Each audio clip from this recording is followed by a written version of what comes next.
Hi and good evening. Thank you for watching. I'm Shakil 5858. I am Buddham. Now the latest headlines from world channels and news agencies.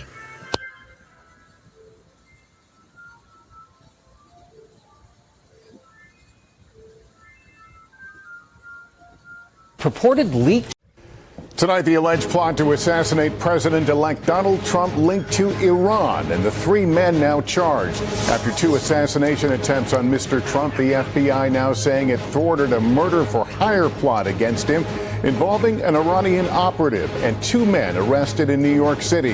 The images of their alleged gun arsenal and the calls for more security for the president-elect. It comes as Mr. Trump's transition is underway, and the surprise as Elon Musk joins his call with Ukrainian President Zelensky. Plus, the move by the special counsel today in Mr. Trump's criminal cases and the potential impact in the Supreme Court. Why there's growing pressure on liberal Justice Sonia Sotomayor. The anti-Semitic attacks on Israeli soccer fans in the streets of Amsterdam. Dozens injured, more than 60 arrests. Israel sending planes to fly those fans out. The wildfires raging on both coasts, multiple infernos burning in New Jersey, and the state of emergency in California after more than 100 homes were burned. The new twist for the Menendez brothers: how will a new DA impact their push for freedom? The new screening that may be able to detect breast cancer that other tests miss. This is NBC Nightly News with Lester Holt. Tonight, several breaking stories as we come on the air. The stabbing spree in Seattle tonight. At least 10 people stabbed, 5 more stabbings late today. Also, the fires burning tonight from outside Los Angeles to just outside New York City. 14,000 evacuated outside L.A. and the fire right across the George Washington Bridge in New York. Tonight, the FBI on the new Iranian plot to kill President-elect Trump. First tonight, the images coming in now, a chilling stabbing spree in Seattle. At least 5 people stabbed late today. At least 10 stabbings in more than 24 hours. Are they linked? What authorities are now saying. Our Chief Justice Correspondent Pierre Thomas standing by in the breaking news, what he's learned. Tonight, the fires outside Los Angeles and outside New York. More than 14,000 people evacuated outside LA. The fires still raging tonight. And dangerously dry conditions across the Northeast. The fires across the Hudson River from New York City. Tonight, the FBI on the new Iranian plot to kill President-elect Trump. 3 suspects, including 2 Americans, now charged.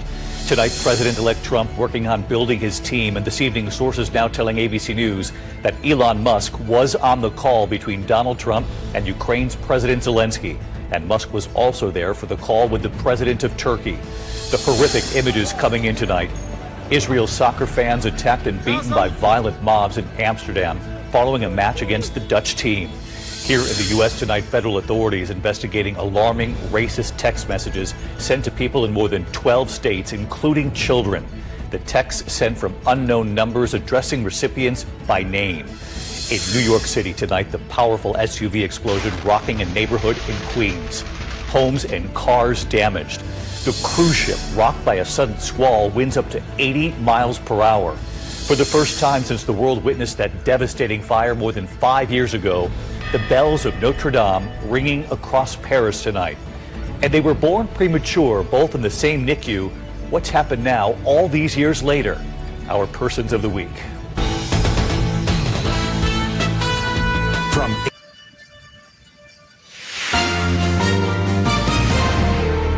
On this Friday night, the consequences for Canada of Trump's America First philosophy. Which means no friends, no allies. The potential trade war and the fears Canada's economy could crumble. An alleged plot to assassinate Trump foiled. The links to Iran and the death of a powerful general. The beautiful game and an ugly attack. The anti-Semitic assault against Israeli soccer fans. And one aunt's heartfelt tribute. This is something I need to do for her. The new book honoring the only Canadian journalist to die in the war in Afghanistan. Global National, reporting tonight.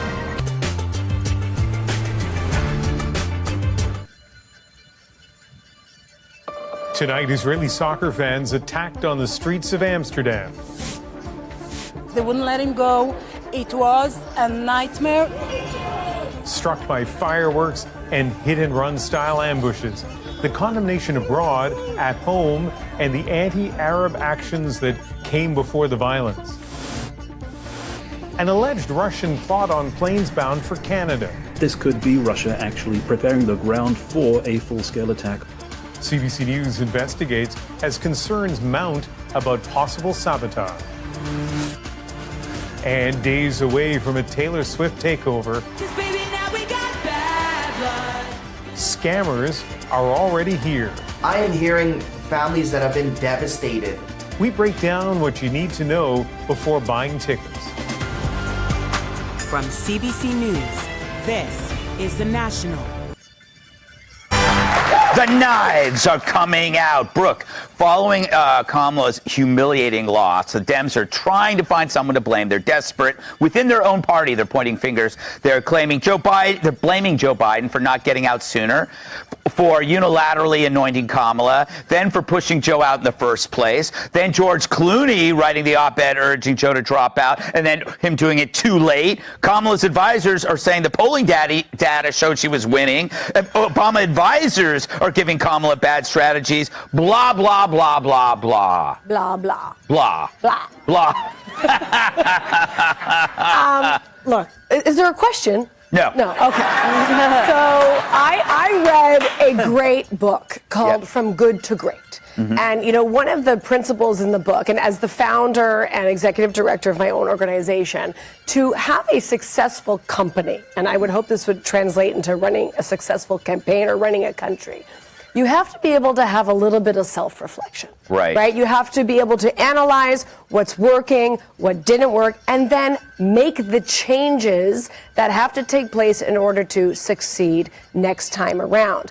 And that's just simply not what's happening here. Mm-hmm. They lied about Biden's condition. Mm-hmm. And then they orchestrated a coup. They put Kamala in. She was never elected. She bypassed the primaries. They installed this leader who everyone saw as a puppet of Obama. And what is so remarkable is that they spent $1 billion in 3 months. And this first 6 weeks of that campaign, she was hiding in her basement. Mm-hmm. Okay, so how are you supposed to trust a party that spends $1 billion in 3 months, loses, and then goes to say that they can run the economy? I think the American people are smart. This was all about emotion. All of the reporting was absent any type, of facts. And the people have spoken. What can I do? People say, Kat, that it's like they spent $1 billion as if that's crazy, but that money did go somewhere. People got rich. Mm-hmm. It didn't really even matter that Kamala lost. There was $1 billion that got split up by political operatives and whatnot. What do you think? Do you think they'll learn from their mistakes? Probably not, because they're trashing each other. Yeah. And you got to take a look at what maybe you did wrong. I mean, it was so obviously transparent, and they were already kind of,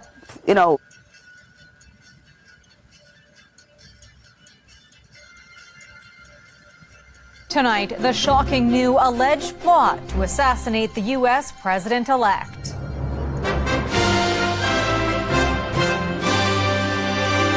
An Iranian operative and 2 accomplices charged in a murder-for-hire scheme. These individuals allegedly plotted to murder an American citizen on our soil at the direction of a foreign terrorist organization. And the billionaire friend who reportedly joined Donald Trump's call with the Ukrainian president.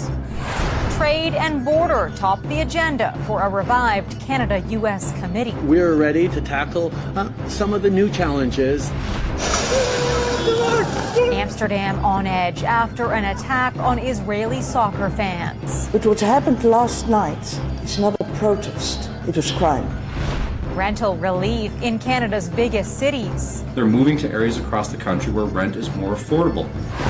And a lasting letter from the front lines.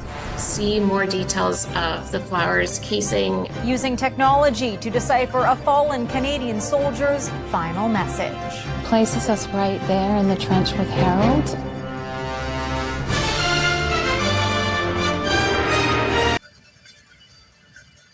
I'm Jeff Bennett. And I'm Amna Nawaz. On the NewsHour tonight, President-elect Trump makes his first big White House pick, naming campaign advisor Susie Wiles his chief of staff.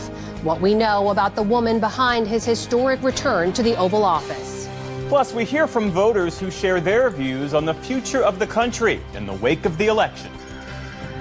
I pray that people can work together, but he's going to be there for 4 years. What can we do to make things better?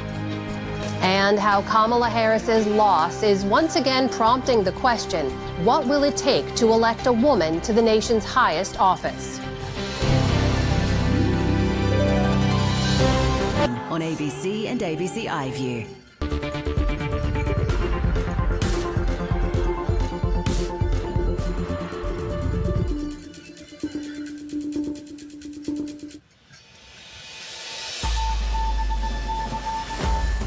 Today, the body of a 15-year-old boy found in bushland in Sydney's southwest.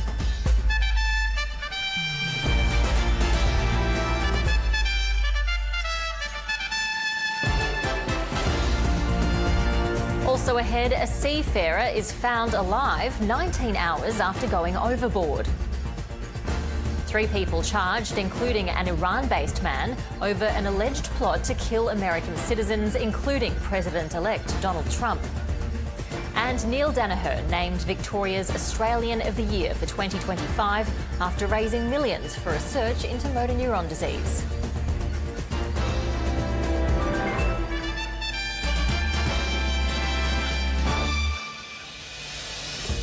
Hello and welcome to ABC News. I'm Ruby Cornish.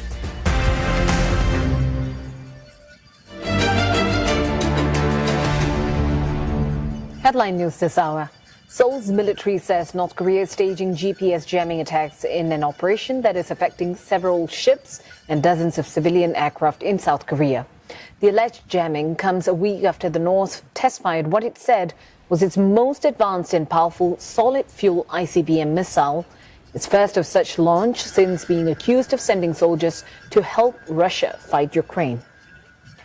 U.S. prosecutors announced charges in an alleged Iranian plot to assassinate Donald Trump before the presidential election earlier this week. The Justice Department says the foiled assassination plot was allegedly directed by Iran's Islamic Revolutionary Guard Corps to avenge the death of Iranian General Qasem Soleimani, who was killed in a 2020 in a U.S. strike ordered by then-President Trump. Republicans are in celebratory mode following the outcome of this week's election, while the party looks set to win control of the House of Representatives. Republicans are holding on to a narrow edge as election officials tally the final votes that will determine control of the U.S. House of Representatives. They have secured at least 212 seats, 6 short of the majority in the 435-member chamber. Republicans are also set to hold a majority of at least 52 seats in the Senate, and full congressional control of the GOP would then give Mr. Trump great leeway to pursue policies including sweeping tax cuts, energy deregulation, and border security controls. China unveiled some of its most ambitious plans in years to shore up support for a slowing economy amid the threat of new tariffs when Donald Trump is back in office. And that's the latest from the CNN newsroom.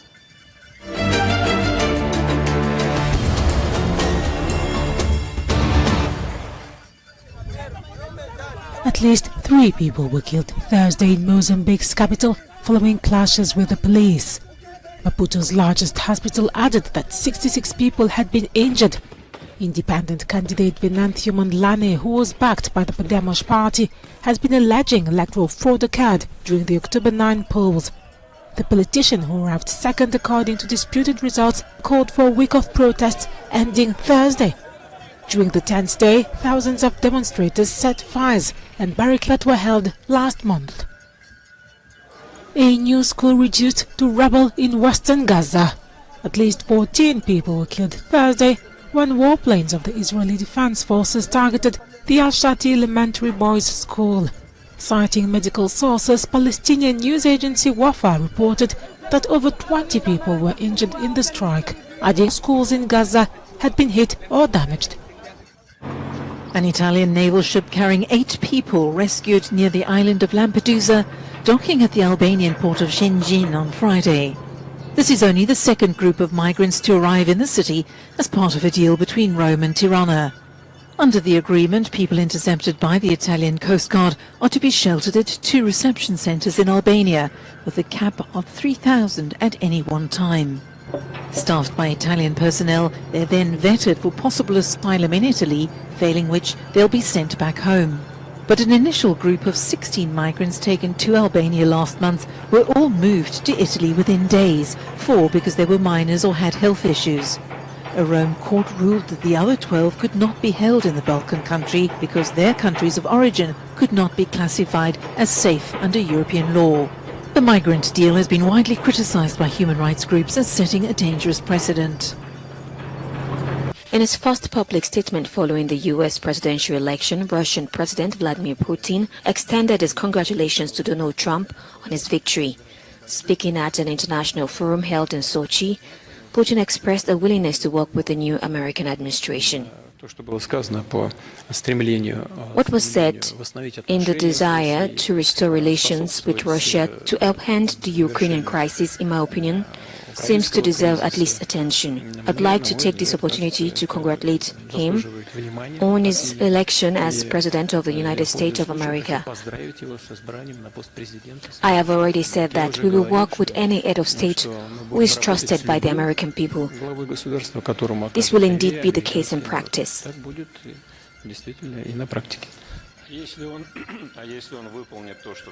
Putin's statement suggests a potential thaw in U.S.-Russia relations, which have been strained due to the ongoing conflict in Ukraine and sanctions imposed on Russia.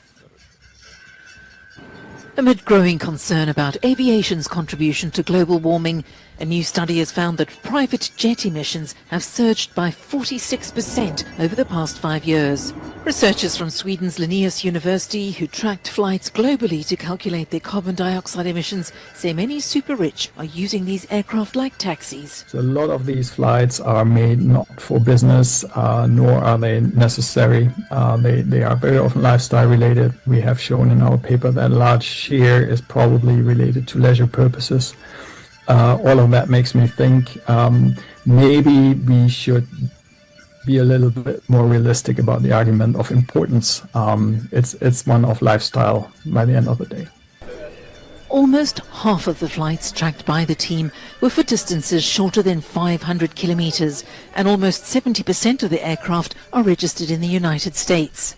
The research team says flying most private jets for just 2 hours can release more greenhouse gas into the atmosphere than the average person produces in a year.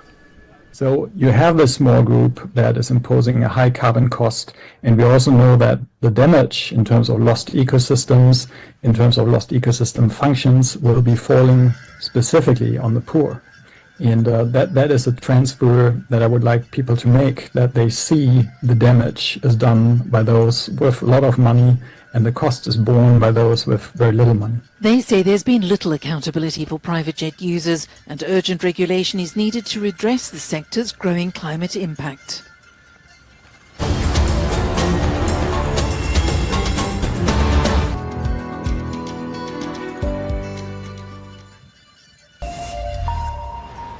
Good morning to you all. Welcome to Daybreak here on France 24. My name's Peter O'Brien. Let's take a look at your headlines this hour. Donald Trump prepares to withdraw the United States from the Paris Agreement again, with the UN set to hold climate talks on Monday. The French government says Israel's football match at the Stade de France will go ahead after violence in the streets of Amsterdam accompanied the visit of an Israeli club. And The Simpsons return, not the yellow people, the mopeds. They're back on the streets of Berlin after falling out of fashion with the fall of the wall.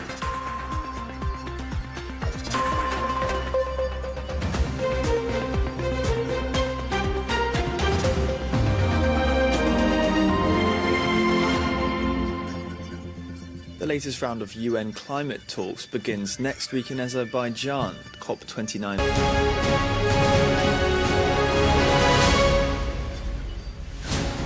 This is Sky News, the headlines.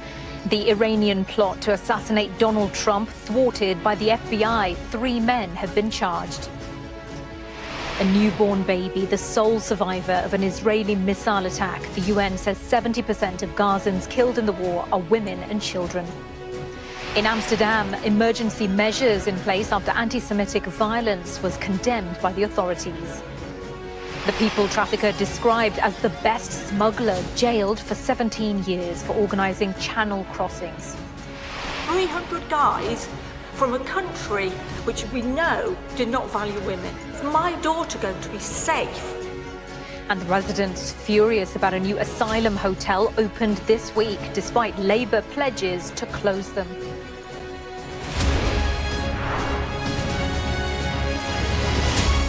Good morning. Welcome to the programme.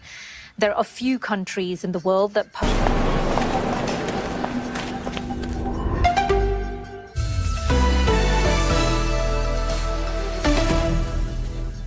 This is DW News and these are our top stories. Amsterdam has banned all demonstrations this weekend after an outburst of anti-Semitic violence. Israeli and European leaders have expressed outrage over the attacks on Israeli visitors following a football game. Israeli authorities have urged Israelis not to wear Jewish or Israeli symbols in Europe.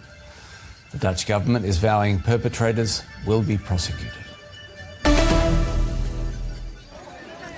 The UN Human Rights Office says that almost 70% of the people Israel's military has killed in Gaza are women and children. In a new report, the office accused Israel of a, quote, systematic violation of fundamental principles of international humanitarian law. Germany's Chancellor Olaf Scholz says he is open to negotiating the date of snap elections. Opposition voices are pressuring Scholz to call a confidence vote as soon as possible. Scholz's three-party coalition collapsed on Wednesday after a budget dispute led to Chancellor Scholz firing his finance minister. Scholz initially called for a confidence vote in mid-January. This is DW News from Berlin. You can find more news on our website, to be found at dw.com. Don't call it a comeback! LL Cool J is hip-hop royalty. The rapper from Queens, New York, was part of the genre's underground emergence, from the margins to the mainstream. Now, after 40 years in hip-hop, he is back with new work. Do you remember first time you heard the legend in leather? The Force is LL Cool J's 14th studio album. LL, 40 years, hits on hits on hits. What's the secret? You gotta love it. You gotta care. I feel like, I'm doing the thing that I was born to do. It goes back to something that, may he rest in peace, Quincy Jones always told me, which is science and soul. You know what I'm saying? Like, the soul is the imagination, the creativity, the fun. When you picture shirt, my jacket, we moving around. The science is like how it was designed, how it was created, how it was sewn, so it's a combination of both of those things. And being true to that. And then it's also, to me, especially in hip hop, country, folk, hip hop, these are genres where elitism doesn't work. It's an art form that's for the people. You know what I mean? So when I made The Force, I had a real purpose and a real mission. You know what I'm saying? To create something that, was fun and relatable to real people. Like, you know what I'm saying? It shouldn't always feel like, we got an ascot and a long cigarette holder, like, you know what I'm saying? Because you're making a record. Like, I just don't totally get that. The place of hip-hop, what it was as an emergent kind of countercultural force to it being the dominant music that everybody listens to, is it still a voice of the powerless, or is it now the voice of power? That's a perfect question. Perfect. So my record, The Force, is counterculture. It is me speaking truth to power, in the sense that I'm talking about real experiences, real life. Look at Mama, she in the kitchen, she's swinging her hips and dipping the chicken in flour. You know what I'm saying? Like, I'm really talking about real life. But there is a side of hip hop that has become so dominant that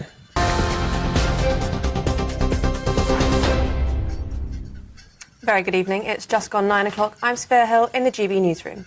Your top story this evening, the Metropolitan Police has referred itself to the police watchdog over complaints from two women about the handling of investigations into allegations made against Mohammed Al-Fayed. The complaints were initially made in 2008 and 2013, and the Met have raised concerns about the quality of police response. Commander Stephen Clayman from the Met Specialist Crime Team said they're actively reviewing 21 allegations reported to the police to determine if additional investigative steps are available or there are things that we could have done better. President Biden has said that the anti-Semitic attacks on Israeli football fans in Amsterdam are despicable and echo dark moments in history. This follows an independent investigation launched by Dutch authorities into an incident where Israeli football fans were attacked when leaving their Europa League match between Ajax and Maccabi Tel Aviv. The public prosecutor said 62 arrests have been made, and the Dutch Prime Minister has condemned the anti-Semitic attacks. Before the match, there was trouble between the Maccabi fans and pro-Palestinian protesters, with Maccabi supporters reportedly attacking a taxi and setting fire to a Palestinian flag. They came really late. They came too late. They came when a lot of people were already hoarded, injured. Some of them probably go to the hospital. I don't know if they 100 show information. Back in the UK, Nigel Farage says the sky is the limit on his ambitions for the party. Reform UK leader spoke to the party's Welsh conference this afternoon and called on supporters to join his People's Army and to help the party organise and mobilise the UK. Farage also said the UK must roll out the red carpet for Trump and that he will help to mend fences between the Labour government and the incoming Trump administration. Speaking on the state of the UK, Farage had this to say. We are in societal decline, where crimes like shoplifting are now almost ignored, where Class A drug use is completely out of control, and yet the instincts of a Labour government are to ban us having a cigarette in a pub garden. And to end, nearly 2,000 fake Paddington Bear items worth more than £15,000 have been seized in a crackdown on counterfeit merchandise. Nearly 2,000 fake items have been confiscated from shops across Notting Hill, where scenes from the Paddington Bear film franchise were filmed. A trading standards raid in Portobello Road recovered 1,500 fakes, including tote bags that were being sold for £10 each. Those are the latest GB News headlines for now. I'll be back in an hour. Now it's back to Patrick.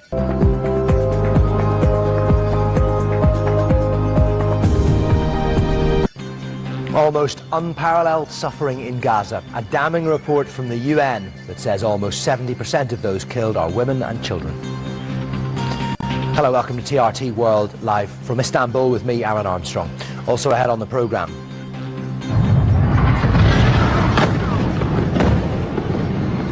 Explosions rock the Lebanese capital as fresh Israeli strikes hit Beirut's southern suburbs.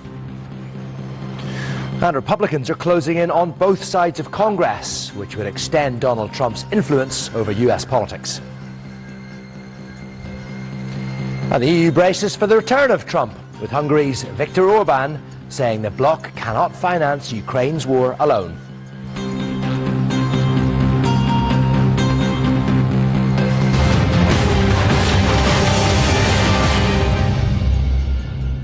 Thank you for sparing your precious time. This is Amir Shakil. Have a good life. Bye-bye.